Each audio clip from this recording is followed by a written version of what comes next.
C'est vous qui me le dites. Moi, j'ai eu l'impression d'avoir fait 20 minutes. 20 minutes, donc l'impression que c'était très très court. Non, c'est-à-dire que c'était très intéressant aussi, parce que quand vous êtes assis, quand même, Momar Ndiaye, quand on sait qui c'est, dans le monde de la presse, beaucoup de respect pour ce monsieur. Mamadou Ndoye, hein, aussi ancien ministre, beaucoup de respect. Non, c'était très intéressant, Charles. Je pense qu'on avait un plateau assez relevé, et la vitesse à laquelle c'est parti montre qu'effectivement c'était très intéressant. C'était intéressant du point de vue, disons, de la dynamique de la discussion.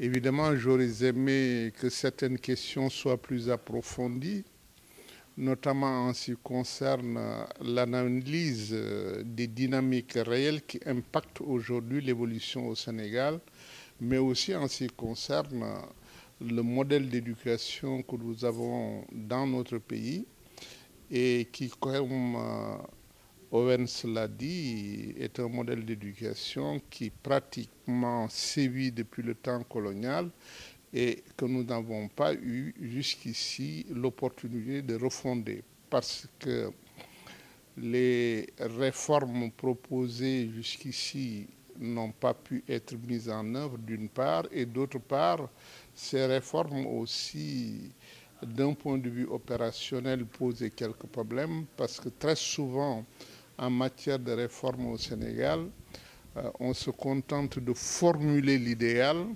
sans dire un peu, j'allais dire, la route par laquelle on peut passer pour réaliser cet idéal.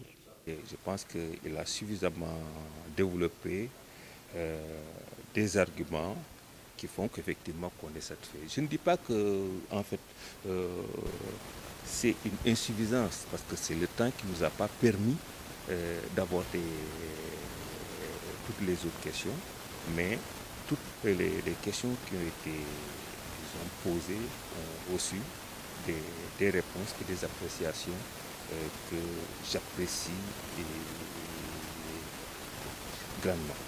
Je pense qu'il y a deux réponses qui me semblent très intéressantes. La première, c'est qu'effectivement, malgré tout ce que disent nos politiques, le partage du gâteau est peut-être la première notion qui leur revient. Donc l'État me semble toujours être ce butin pour eux, un tapis rouge sur lequel il faut rester.